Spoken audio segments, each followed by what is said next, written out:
Good afternoon, everyone, from sunny Brussels, Belgium. My name is Peter Chase. I'm a senior fellow at the German Marshall Fund of the United States, based here in Brussels, and I'd like to welcome you to today's webinar on foreign authoritarian interference in Europe during COVID-19. I'll be moderating from home, and I hope that you all too are also joining from home, as are our panelists for today's discussion.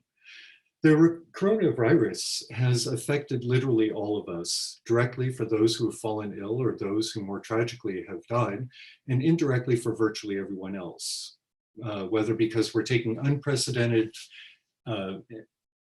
efforts to confine ourselves to stop the spread, or whether the measures we've taken in the illness itself have had an impact on the global economy. This illness that we're all affected by should also be bringing us together, as it's done in some ways, particularly I think the way our citizens have been responding to the healthcare workers and the doctors and things like that who are on the front lines. And I'd like to actually take a moment to think about them. But even as we should be united by this, we see others who are working to use the COVID-19 disease to divide us. And that's what today's webinar is about, to help us get a sense of what some foreign actors, principally from Russia and China, are doing to stir division and weaken our resilience in the face of this illness. As such, today's discussion is not just about COVID-19 and the disinformation around it. It's also about the motivations behind the foreign capitals that are fomenting some of this discord. Our hope is that in better understanding the nature of this infodemic, I think it has once been referred to, and the attacks we face, we'll be better able to withstand them. And to help us do so, we have today three deeply informed observers of this foreign interference. Kristine Berzina, a senior fellow at the German Marshall Fund's Alliance for Securing Democracy, who will briefly present ASD's updated tools for understanding foreign malign influence and recent changes in China's tactics. Anneli, Ahonen, who is the head of the Stratcom task force at the EU's External Action Service, which has just updated its recent special report on COVID-19 disinformation, mainly stemming from Russia. And Noah Barkin, a senior visiting fellow and a specialist on China in GMF's Asia program, who is going to put some of China's recent shifts in tactics into broader perspective. First, a few ground rules. Our panelists, of course, are speaking on the record. It's difficult to do otherwise in webinars. We'd also like to have this session be as interactive as possible. So I've asked them to limit their opening remarks to less than 7 minutes, so we have over half an hour for questions and comments. You, the audience, are going to be muted, but please do offer your insights, offer your comments, offer your questions using the question and answer button that you should see at the bottom of your screen. We will be following those questions. I will relay them to the panelists and we'll get them going. Anyway, I'm looking forward to all of this. Your comments and questions, by the way, can be under the Chatham House rules. That is, we're not going to say who you are unless you ask us to. And with that, let's get started. Kristine, would you like to open, please? Thank you so much, Peter. And it's really wonderful to be able to be here using some of this new technology to reach out all of you to across Europe and into the United States. So thank you so much for joining us today for this conversation about foreign authoritarian interference in democracies in Europe right now. I work for the Alliance for Securing Democracy, which is an initiative housed at GMF, and we seek to establish strategies and provide analysis that will deter and defend against foreign authoritarian interference in democracies in Europe and in North America. Part of this work means tracking and providing tools for you all to understand what kind of threats our societies are being exposed to. And in particular, in the last few weeks, we have created a new update for our tools that look at information manipulation, or can be used to provide guidance on how to understand the official narratives and information campaigns that are being put out by Russia and by China. Last week, the Alliance for Securing Democracy expanded our Hamilton 2.0 dashboard, which is a dashboard that until last week was only showing Russian official accounts and state-sponsored media, both broadcast and YouTube broadcasts and Twitter and sites. to also include China, and to have tools coming to you that will allow you to see the state-funded media and Chinese government officials' Twitter accounts, YouTube and state-sponsored news sites, as well as official diplomatic statements from the UN. I want to quickly walk you through this so that we can see a little bit about how COVID plays into this. So I'm going to share my screen and cross my fingers that technology does exactly what it's supposed to. So Peter, you tell me, do you see what you need to see? You're saying yes, you're muted, but I think that's a yes. Correct, you're on. Good. So if you go to the Alliance for Securing Democracies website, which is securingdemocracy.gmfus.org/Hamilton dashboard, you'll see the Hamilton 2.0 dashboard. So this is a project that we have that tracks official government and state-funded official government accounts and state-funded media on Twitter, YouTube, and state-sponsored news sites. It would be incorrect without further analysis to label anyone or anything that appears on this dashboard as Russian or Chinese propaganda. But this is an important tool for us to understand what the messages are that are coming out of official government sources and of state-funded media sources when you look at any particular problem. When we scroll down on this tool, you can see that the dashboard has two different country options. You can select both or either. Here I have selected China's option, and you have the Russian Federation as well. And this is what happens when you select China and open it up without playing with the filters at all. And if you look at China and down on the Twitter menu, you can see what the top 10 hashtags are recently. And of course, COVID and coronavirus are at the very top. Because this is a China-focused dashboard as well, looking at the Chinese sources, China is the top country hit, followed by the United States, Italy, EU. And of course, the hashtags are China first, as well as Europe then afterwards. So immediately from a very high lens, we're also seeing that coronavirus and Europe and the United States are really at the very top of Twitter.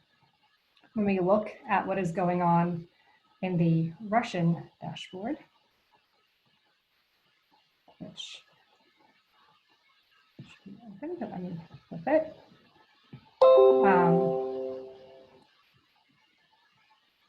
We can also see, and it will upload here as it loads, that it's slow. Perhaps I'm asking too much of the computer. That coronavirus is also at the top. I'll speak a little bit more right now about what we're seeing out of China, because that is something that is new, both globally and for us at ASD. And maybe I will flip back for that or look at the accounts here. So Twitter is not available within China. And so Twitter is not available in China, but what we've seen since the protests in Hong Kong starting last March in 2019 is a really dramatic increase in the number of official Twitter accounts that official government sources, government officials, embassies, consulates in China have.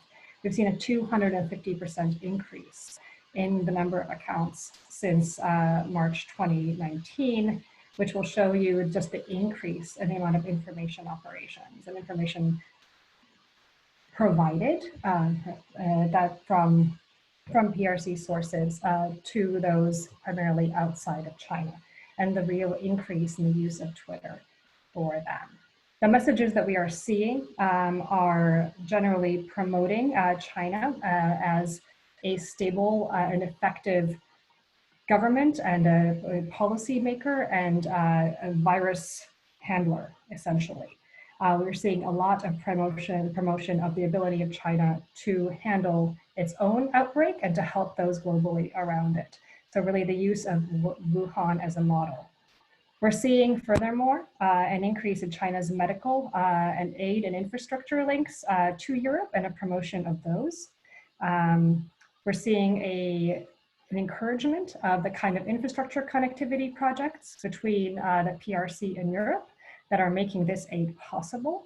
And this is really a lot of what we've seen in line with the past tradition of the PRC to provide a positive narrative on the country and on the government.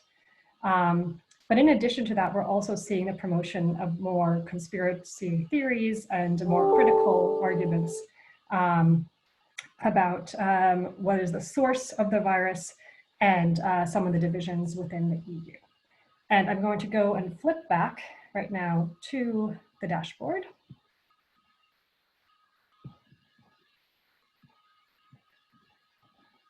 And we'll see here that if you look at, so this is the Russian one. If you look at what has been shared, and maybe I will go here, this will be easier.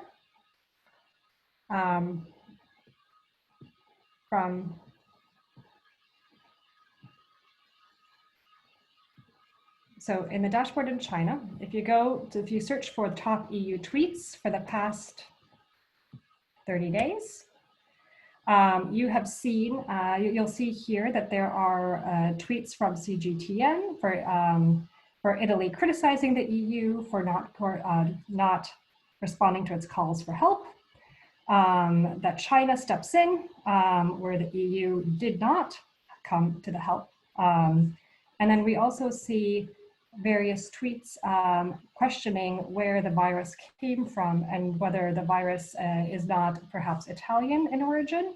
And we see a spokesman, Zhao Lijian, from the Ministry of Foreign Affairs of China, retweet something from a fringe conspiracy website suggesting that the virus comes from the United States and doesn't come from China at all. And so what we see here, generally speaking, is a change of narrative and a change of tactic from what we have seen in the past.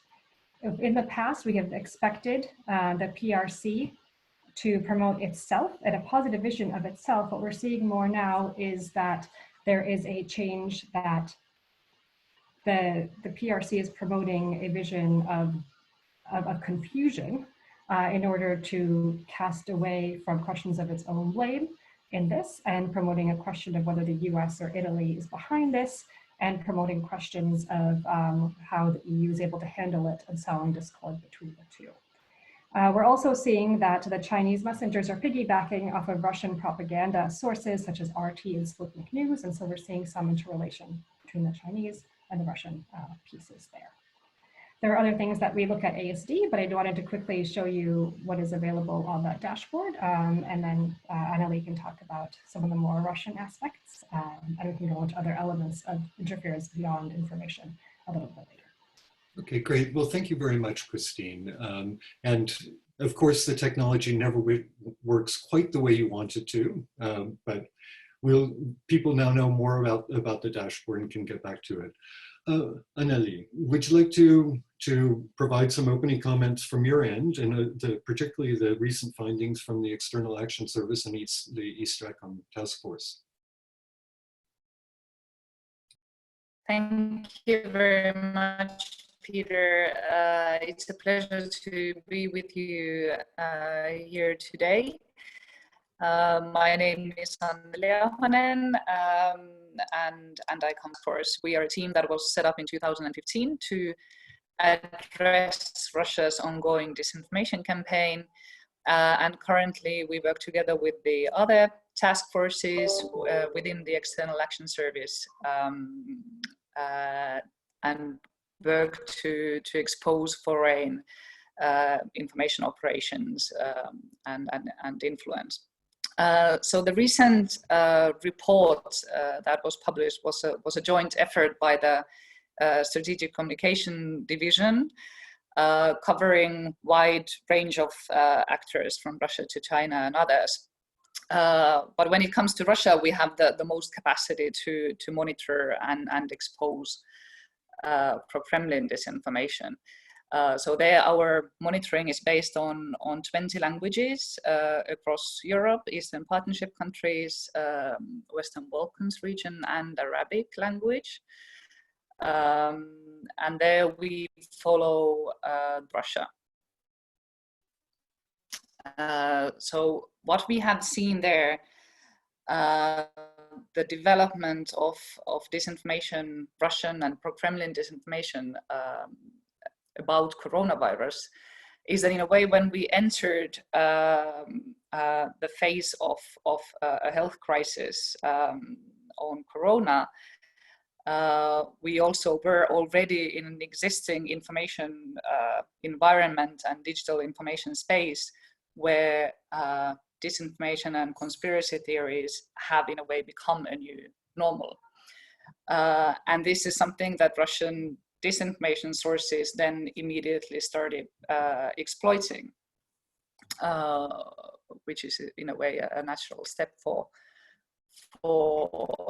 those sources. And let me now try how this would work.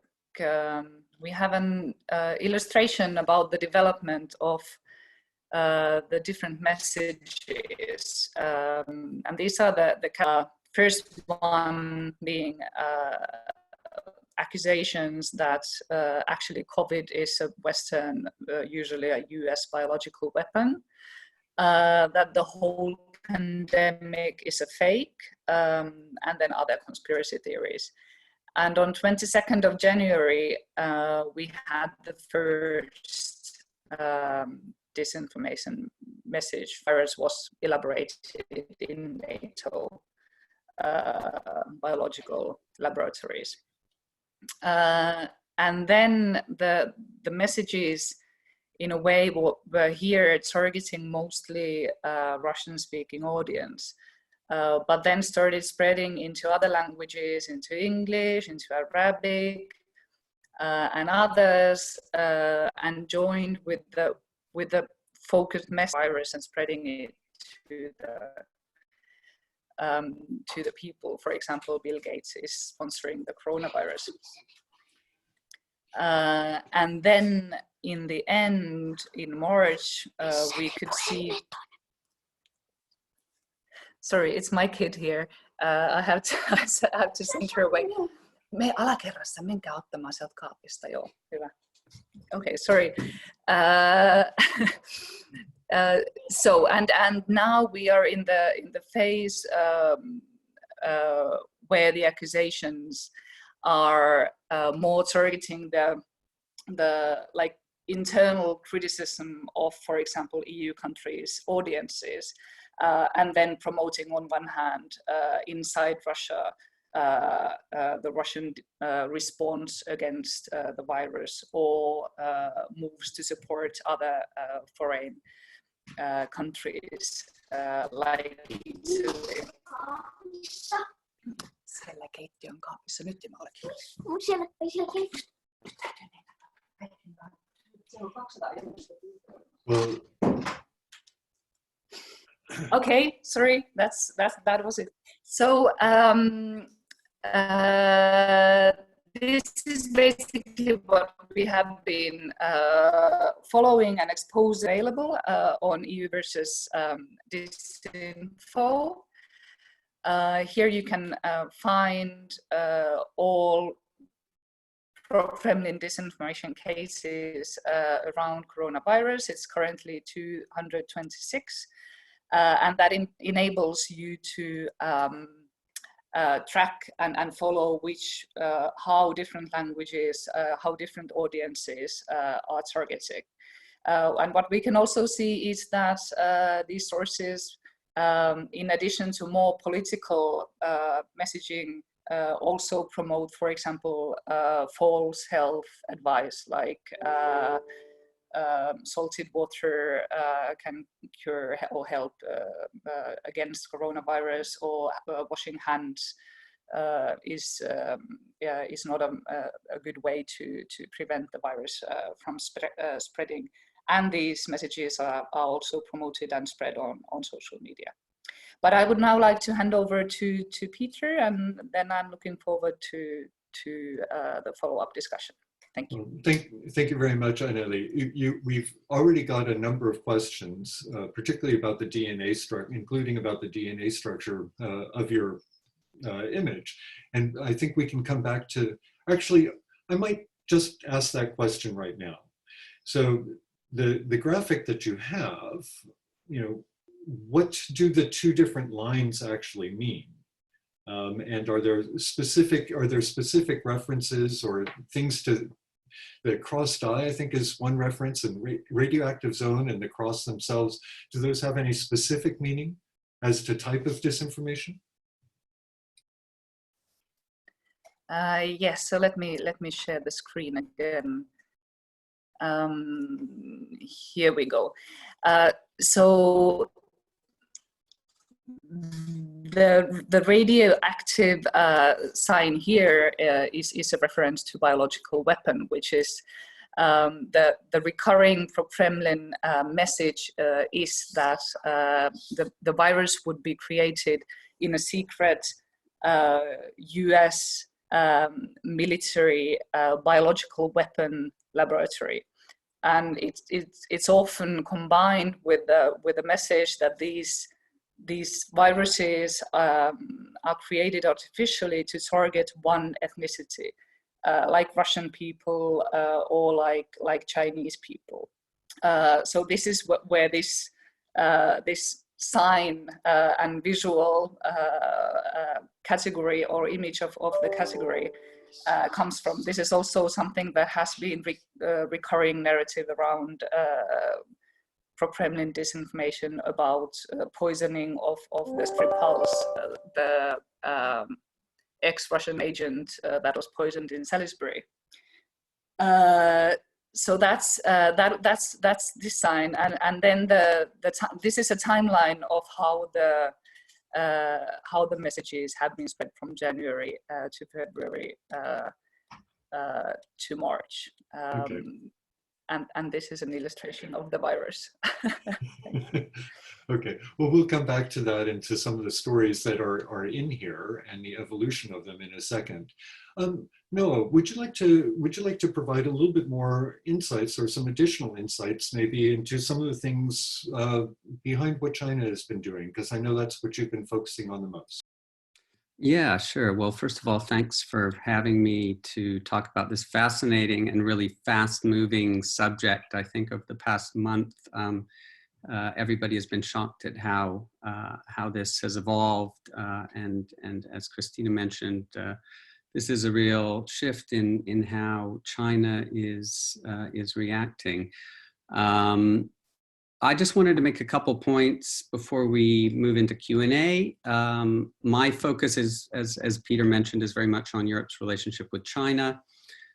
So let me start with that. I think first, a bit of context. It's worth noting that we're in I think a very crucial period in this relationship. Since about 2016, 2017, Europe has been pushing back against China on a number of fronts, on Chinese investments on the continent, what it sees as unfair competition from Chinese companies that have state support, pushing back against the spread of debt and political influence through Belt and Road. So on many levels, Europe has been pushing back, and that culminated last year in the European Commission labeling China a systemic rival in some areas. Now, they also made clear that they saw China as a partner and a competitor in other areas, but this language, systemic rival, we hadn't seen that before from Europe. Now, despite this, I think it's fair to say Europe is still very much divided about how hard to push back against China. Perhaps the most vivid illustration of this is this intense debate that's been going on within Europe about 5G, whether to include Huawei, the Chinese telecommunications group, in their next generation mobile networks. And I'll come back to that. But in the Corona crisis, I think what it's fair to say is that China clearly sees an opportunity to take advantage of these divisions, of this wavering in Europe after a period of pushback, So I want to talk a little bit about how it's doing that. Well, I think first, it sees this as a public relations opportunity. I think Kristine mentioned this, and Anneli as well, an opportunity to portray itself as the savior of European countries that have been left in the lurch by their EU partners. This message helps both domestically and internationally. And it's been especially stark in countries like Italy and Serbia, where various politicians have been happy to play this game with China, using this aid from Beijing as leverage with Brussels. And we've seen this in Europe before from Hungary and other countries. And I think everyone would agree that European solidarity with Italy was not there from the start. Now it has picked up significantly, but China has used that window to its advantage. I think it's also worth pointing out that in the Euro crisis, the last big crisis, I guess if you skip over the refugee crisis, a decade ago, the Euro crisis, China played a very discreet supporting role. They expressed confidence in European countries that they would sort out their mess, their financial mess. They bought European bonds in substantial amounts. So this is a very different China on display in this crisis than we saw a decade ago in the Euro crisis. The second point I wanted to make is that this campaign helps sow divisions within Europe, and it makes a tough, united European policy towards China less likely. What we've seen in this crisis is that China is primarily helping countries that it sees as soft targets. It's rewarding the countries that in Beijing's eyes have exhibited either good behavior or perhaps China sees an opportunity to get something in return. So there was a very good article in Foreign Policy by Elizabeth Bra last week. She's at RUSI in London. And she pointed out that the Netherlands, Spain, and Italy have received face masks from Huawei. All three of these countries are at a crucial point in the process of deciding whether to include Huawei in their 5G networks. Now, Sweden, on the other hand, is sort of the bête noire of China in Europe, and one of the countries that is leaning towards excluding Huawei, hasn't received any donations. And there have even been suggestions, and this is unconfirmed, I should make that clear, that China is asking countries to pledge to include Huawei in their 5G if they want to receive medical equipment like masks. Now, a US congressman made this allegation over the weekend.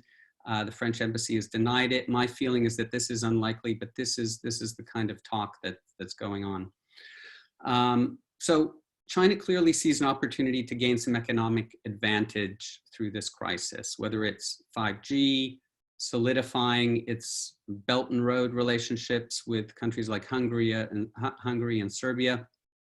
My third and final point is that another consequence of this push by China, but also Russia to a lesser degree, is that it deepens the divide between Europe and the US. And this is clearly a priority for Beijing and Moscow. We've seen this over the past weeks. They're eager to promote the narrative that the US is not Europe's friend in this crisis. Now, admittedly, Trump has been doing a pretty good job of conveying this message without the help from China and Russia. But one story that I was following over the weekend that's been breaking in recent days provides a good illustration of this. A few days ago, a regional French politician gave an interview to RT, formerly known as Russia Today, accusing the US of paying cash on the runways of Chinese airports to get masks that were intended for France diverted to the US. Within days, you had politicians in Berlin saying the same thing. Since then, however, both the French and German politicians have walked back their stories and said, well, we're not really sure what happened on those runways and whether the US was really behind it, saying they have no hard evidence. But that story is out there now. Trump is stealing masks from the Europeans, and this has been promoted very aggressively by the Chinese and the Russians on platforms like Twitter. Now, There could be an element of truth to this story. We don't know that, but the story is out there now. The truth is not very clear, and this plays into the hands of both China and Russia. And I think this is really the battle of narratives that Joseph Borrell, the High Commissioner, highlighted a couple weeks ago. We're in the midst of that right now. So I will stop there and pass it back to you, Peter. Okay, great. Noah, thank you very much. And thanks to all three of the panelists. I mean, we've got half an hour for questions and comments, and we've already been getting a number of them in. Just going first to the trends in Russian, particularly the narratives coming out from Russia. And you had already talked, I think, a little bit when you were going very quickly, Anneli, through your chronology, which, by the way, in answer to one of the questions, can be found on the EU versus Disinfo website of the Stratcom. And so people can go to their computers and look that up. But if there's anything more you'd like to add in terms of those changes, the change in trends, specifically for Russia, but then also for Russia, the question about conflicting narratives. One is if you're talking about a biological weapon, and then you're saying back at home that it's nothing more than a flu, to me, this raises a more general question about some of the stories that were highlighted in your trend, which is a lot of these things look really improbable. I mean, they're stories that are almost nonsensical. And they're going to create these sorts of tensions between what you say externally and what you're trying to say internally. How do the Russians square this, or do they just not care? And Kristine, after Anneli add something, if you want to come in on that, about that as well.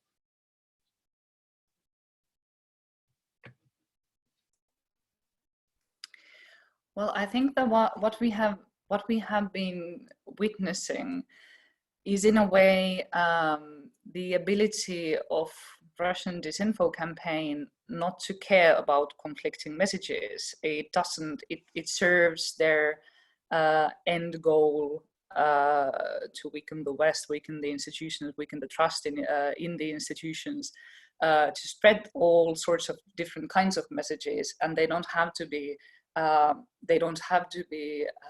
believable. They don't have to be in a way, they can be outrageous and crazy, as long as they create confusion. And then internally, if you think about the Russian audience, there the emphasis is more in a way on the actor who is the bad actor who has created this virus. So to point the finger at the West, at the US, as being the malicious actor who would target, in this case, first China, and then at the same time keep the narrative internally that Russia's response is effective. So now I think that what has been quite successful strategy earlier in Russia's case and in pro-Kremlin disinformation, I think there is quite a big question now how the Russian audience internally will react to these kind of messages right now, when it is quite clear that internally Russia will have huge issues to deal with, and we are all we are all in the same crisis. So then this kind of separation of messaging, when on one hand you ensure the support of the audience to the current power structure internally, and then divide the outside audiences, might not work in the same way as it has been working earlier. I will hand over to Peter and Kristine. Do you have, and this is as well, I think, for you, Kristine, do you have evidence that these, I think one of the things on your website is throwing things against the wall to see if they stick, right? Do you think that these sorts of tales that, again, almost seem to have tall tales, do they stick? Do they have a resonance?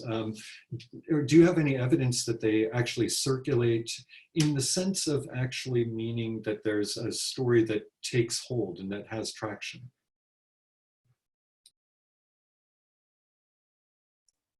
I think we have very limited surveys or polls right now out there directly related to coronavirus. But what I can see just from my immediate surroundings is that there are quite a lot of people who are ready to engage with this kind of content, to share it further, also including educated, smart people who just, might do it unwillingly.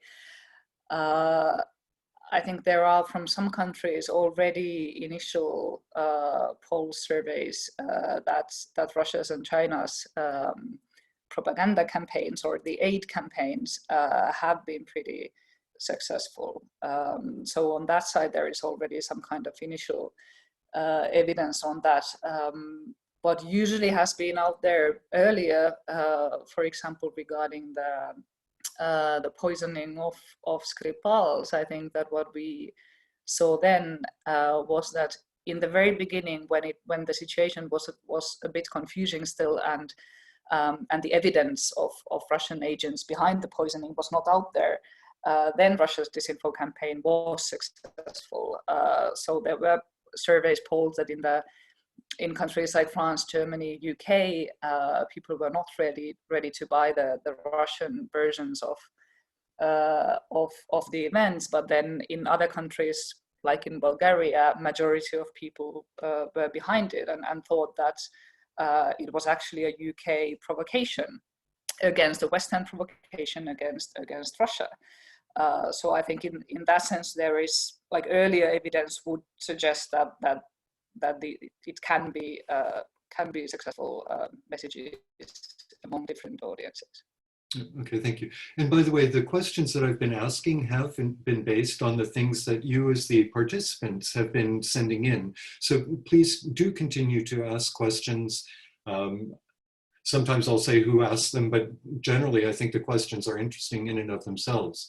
Kristine, did you want to come in on something like related to this? Yeah, thanks, Peter.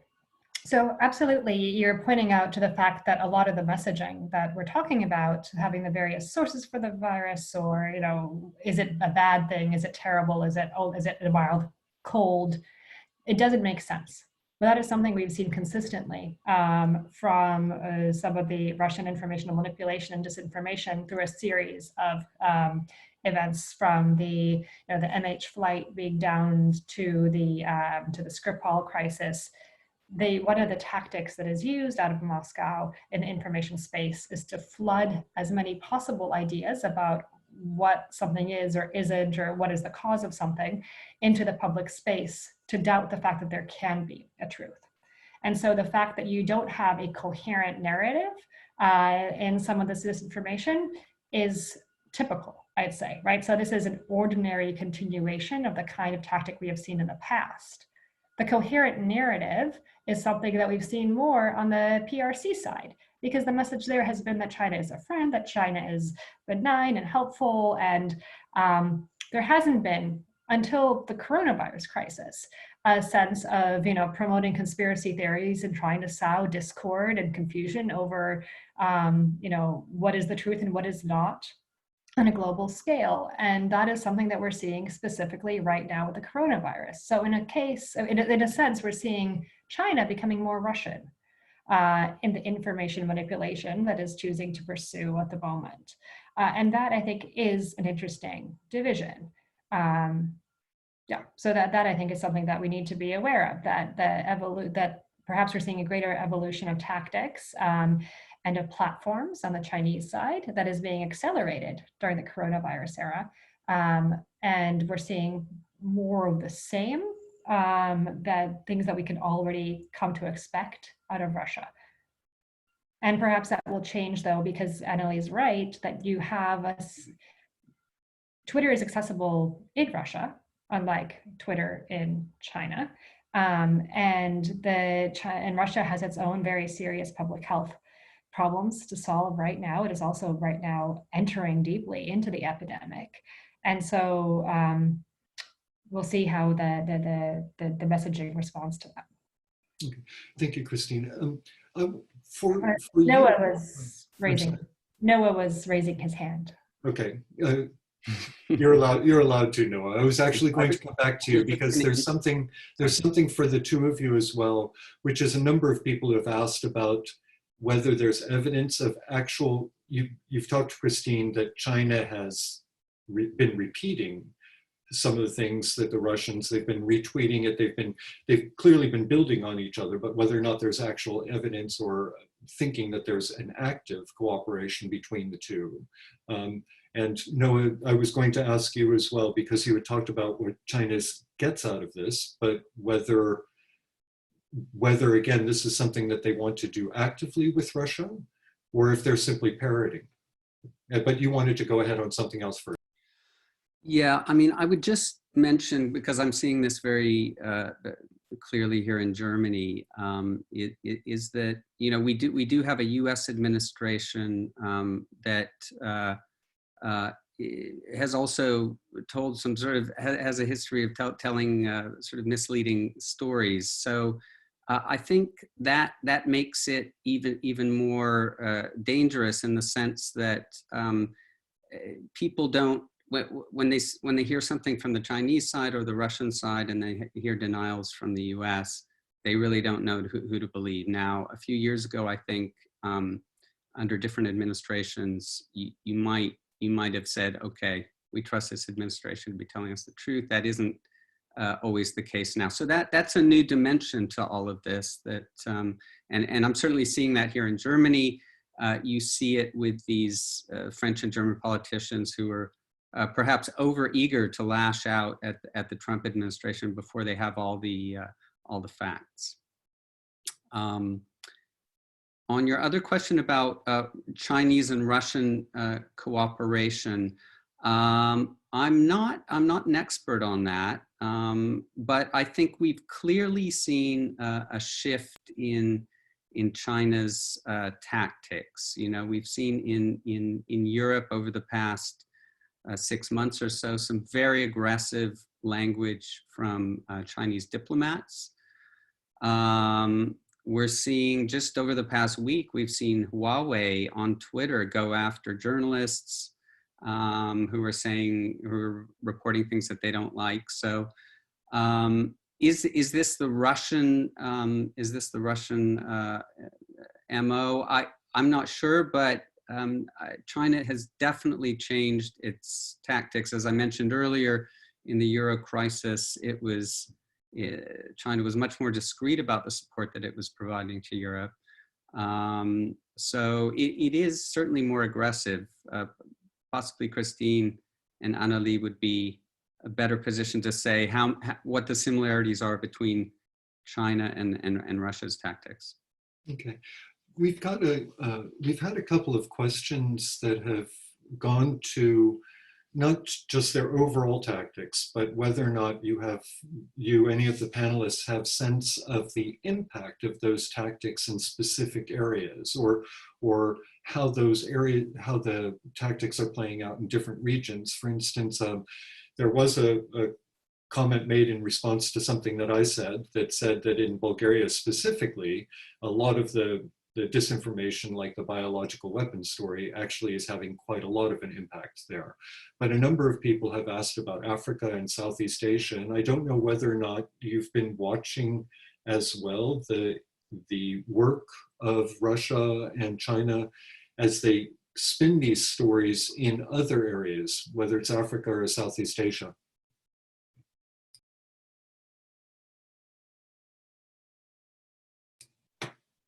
Well, I could maybe quickly, if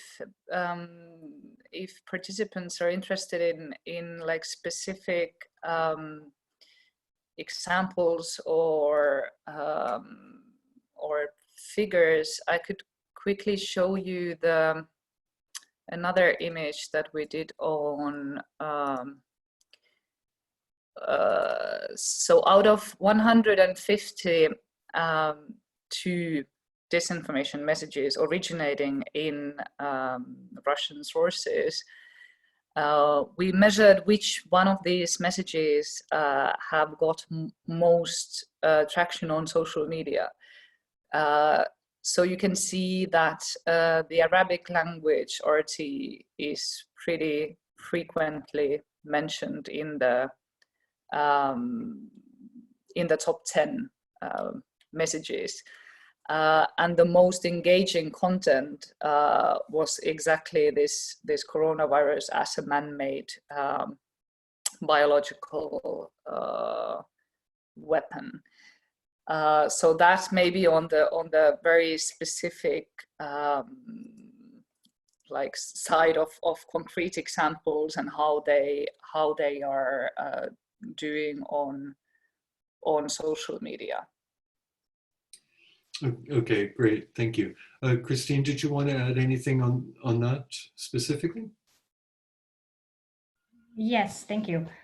So I think that when you look at the Hamilton dashboard and you look at what the top retweets are, let me see if we can share this again, and again, slightly iffy, but here we go. If you look at the bottom here, when you have the top 10 hashtags, and if you were to click on Italy, for example, or on Europe, and you see the things that are most retweeted, that's a way to see what are the legs of particular messages, what are being shared. So these are the top 10 tweets by retweets. We also could look at the top 10 tweets by likes. And when you looked at these, and when I was searching the last 30 days, the top comments there here that are being shared the most are often about these, other either European weakness in dealing with the crisis or the Italian source potentially of the virus itself. So this is not a way of figuring out who is the, whether people believe it entirely, but it is a way of tracking how far the particular message can reach. And the fact that these more editorial messages wind up in the top 10 is noteworthy in terms of our concern. Peter, you also had a question about the coordination that had come up. I cannot say that there is direct coordination, but there is a use of similar networks and a propagation of theories that are coming from the kind of fringe conspiratorial sites that we have seen more in the case of Russian being used or created content in the case of Russian disinformation or Kremlin, pro-Kremlin related information world, also being at play now in some of the things that PRC sources are sharing. So there is some degree of clustering, but it's difficult to say that that is coordination, and I wouldn't say it that far, but the language around piggybacking or building off of what the Russian propaganda systems and disinformation networks have created, that is there, right? Because you don't have an empty landscape for this. It's already created, and so I think it's easier, therefore, to see how some things are shared and are feeding into information networks that already are very receptive to some of the more Russian style of disinformation. There were both Spain and the UK have come up as areas where people were interested, again, whether or not there's been a sense that some of these stories that presumably have emanated from Russia and or China have, again, whether or not they've stuck, whether or not they've had an impact. And just because people have singled out those two states as well as Bulgaria, I just wanted to ask. But try to answer quickly, because a number of people are now beginning to ask about, okay, fine, there's a problem. what are we going to do about it? And I'd actually like to spend some time on the what we're going to do about it with the 10 minutes remaining. So if any of you have any comments specifically on resonance of some of these stories in the UK or in Spain.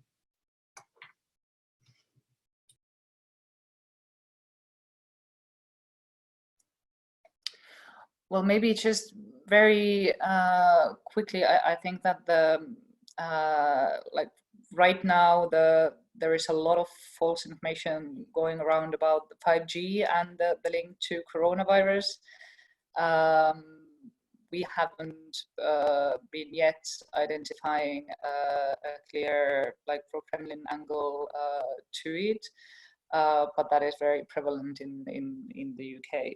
And then regarding Spanish language, there we clearly can see that from Russian sources, RT in Spanish is doing really engaging content globally. So it ranks on top 20 outlets globally about coronavirus content. So it has been on the top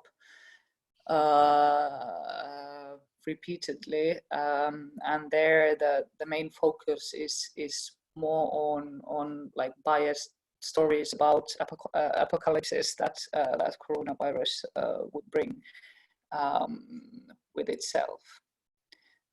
That's maybe from my part on the impact. Okay, great. Well, in that case, I mean, we've had, again, a number of questions who have said, what do we do about it? I mean, your entire program, Anneli, and your program, Kristine, are part of what we do about it. Part of what the idea is to try to make it known that certain things are coming out from Russia and from China, that they are being done in a way that shows a desire to kind of undermine solidarity using perhaps whatever story might stick, again, as that's been. But there's, you know, so the question for all three of you is, what do we do? And since Noah hasn't spoken for a while, I'll turn to Noah first. But I also want to bring in one other thing someone asked to kind of turn it around. Is one of the motivations of Russia and Chinese engagement in Europe in this, is part of it as well to divert from themselves and issues that they have internally. Anyway, and I mention that simply because that does suggest a little bit of a solution. Noah, do you want to offer a couple of yeah, sure. I think Europe just can't afford to let itself be divided. And I think in the past, countries in Europe have pursued their own interests with China, and that's not good. Europe has influence with China and can push back when it works together. And we've seen over the past years Europe coming together to a certain extent, but we also see how fragile that is in a crisis like this when, as I mentioned, the Italians, the Hungarians, and Serbia, which obviously isn't in the EU, but also has sort of used China as leverage against Brussels.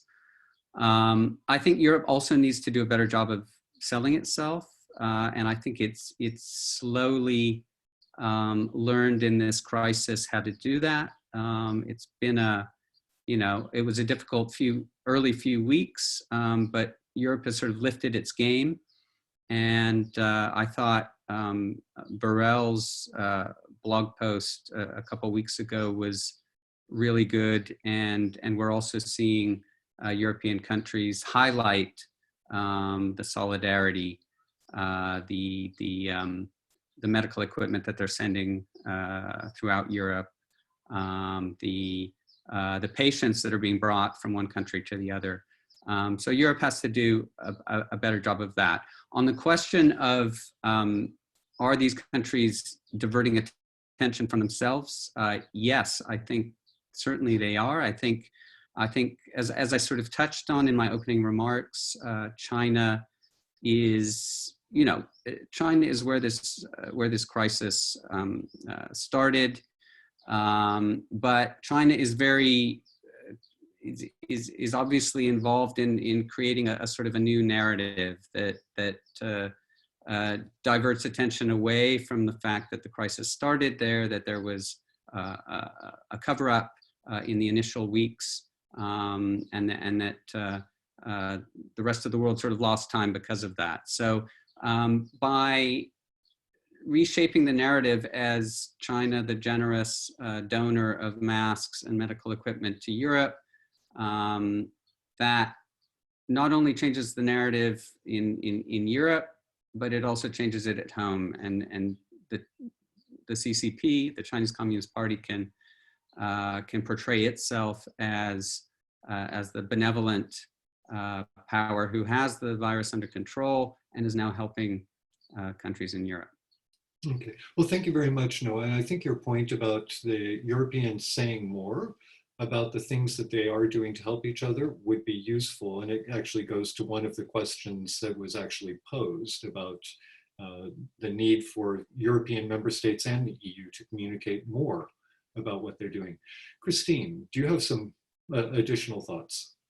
Wait a second, the need to be, EAS and Burrell being very vocal about the global battle for narratives. I think really being open and broadly vocal about what the risk that is being faced on information side is really important. I think that's encouraging to see that the EU is being open about this right now and very vocal, telling the story well. That is really primarily important. That is what the Russia and China are doing well, is promoting every single shipment of aid and support in whatever way.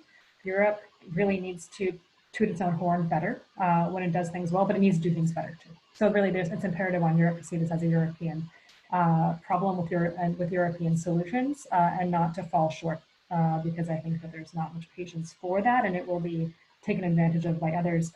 But thirdly, I think is really important is not seeing this simply as a question of information.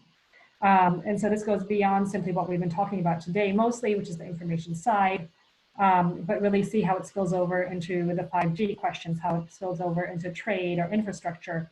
And last week we saw the La Stampa article out of Italy that argued that along with the aid that Russia sent to Italy, there also are likely intelligence officers from the GRU who have also been deployed to Italy along with the masks and ventilators in large numbers. And that is something to be concerned with. So for Europe and European leaders to keep their eyes open about the motivations and the strings and contingencies and risks that come along with everything that is coming outside of these foreign authoritarian powers, not simply the words they send into our own information space. Okay, great. And then, Anneli, I'd like to end with you in the sense that you're sitting there and you're doing your job in the Stratcom task force, you and your colleagues, and you're trying to make this all, at least make people aware of things and where some of the stories come from and how they get circulated. So aside from that, what are all the things that you think about that you get frustrated about that people aren't doing more of in terms of responding to this? I mean, someone in their question talked about the structures that Taiwan had established to address China, which seemed to be quite robust. I mean, if you were able to tell people what to do next, in addition to what Mr. Burrell is doing, what other things would you want to add to their to-do list? I should say our to-do list, because all of us are in this together. Yeah, well, that is a very tricky question. I think that when our response has basically focused more as an EU on improving EU's own communication, and as we can see, there are still quite challenges on that side ahead of us. I think that it's very important that the EU as an institution understands that its own communication is crucial answer to this on the communication side. And then we have been focusing on exposing the disinformation narratives, like building resilience, raising awareness about the issue. And I think that when I see how the EU's response has developed throughout the years, when like 1.5 years ago, there was one person in the team working on this, and now we have some budget from the European Parliament to do better monitoring of the issue. I think that like we have to be realistic still. What is it that is in place? I think that this is like such a big challenge that we are now facing with coronavirus that we haven't really seen. It's different of a kind than we have seen before, and I am just I think it's quite good that we have this kind of regular monitoring, regular capacity in place now when in a way we are in a crisis mode. So what needs to be done in the future? Of course, what Kristine also said about being vocal and really open and talking openly about the painful issues that we are facing is really important. And in addition to that, we would need to continue what we're already doing on cooperation side with the member states through, we have rapid alert system that connects the EU institutions with the member states, with the international partners like NATO and G7. So that is an important part of the work and has been now intensified. And then, of course, when it comes to social media platforms, I think that there is a huge area for the EU to work with, and Commissioner Jourova is dealing with that. And surely the development around coronavirus will be also taken into account when drafting now European new democracy action plan that will be covered. And also I think that the EU has to make sure that the civil society in the EU countries will be empowered and properly funded to respond to the domestic disinformation issues and problems that we have. So there's quite a lot of work still to be done.